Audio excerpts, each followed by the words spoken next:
अस्सलाम वालेकुम मोअज़्ज़िज़ ख़वातीन और हज़रात।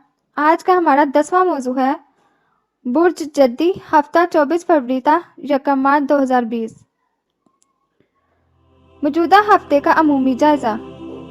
आपका हाकिम सारा जहल मौजूदा हफ्ते में आपके इत्तला में क़याम पज़ीर होने और अपने आखिरी दर्जात का सफ़र करने की वजह से मुश्तरी की सादतों को बढ़ाने और हालात को मज़ीद फ़ायदेमंद बनाने में आपका साथ दे सकेगा। आपकी सोचों को हकीकत पसंद बनाने, तमाम मामलात को हक़ाइक़ की बुनियाद पर आगे बढ़ाने और इंसानियत के फलाह बहबूद के मंसूबों को तरक्की देने में मुश्तरी का साथ हासिल रहेगा, जबकि जारी मामलात में मुतहम्मिल मिजाजी इख्तियार करने के अलावा मुशावरत करके भी मसाइल को सुलझा सकेंगे।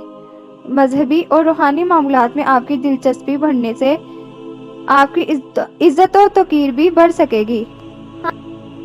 मौजूदा हफ्ते का आगाज आपकी अपने काम के साथ लगन और दिलजोई की हालत से होगा, जिससे आप दूसरों के लिए मेहरबान और हमदर्द साबित होने के अलावा दूसरों का भला करने के नए तरीके सीखने की कोशिश भी करेंगे। आप मुस्तकबिल के लिए बहुत कुछ हासिल कर सकेंगे। आप एक तरफ तो मसरूफ नजर आएंगे, जबकि दूसरी तरफ आप खुश भी होंगे। आप अवामुल नास, दोस्त, अहबाब और अपने अजीज़ों वकारिब से मुलाकात करके अपने आप को मजबूत बना सकेंगे। आप लोगों पर अपना बेहतर तासुर मरतब करने के लिए अपने कामों की अंजामदही मुकम्मल संजीदगी और लगन से अंजाम देने की कोशिश करेंगे।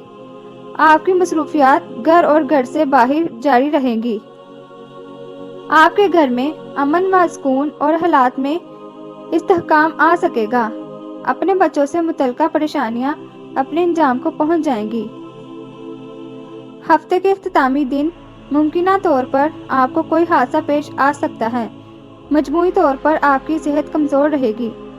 अगर मौजूदा हफ्ते में आपको गाड़ी चलानी पड़े तो ट्रैफिक के कानून के खिलाफ वर्जी से हर हाल में बचें। हफ्ते के इख्तितामी दिन इल्म के असूल और इसमें तरक्की हासिल करने के लिए बेहतरीन दिन साबित होंगे। अगर ये वीडियो आप लोगों को अच्छी लगी हो तो लाइक एंड कमेंट ज़रूर कीजिए। शुक्रिया।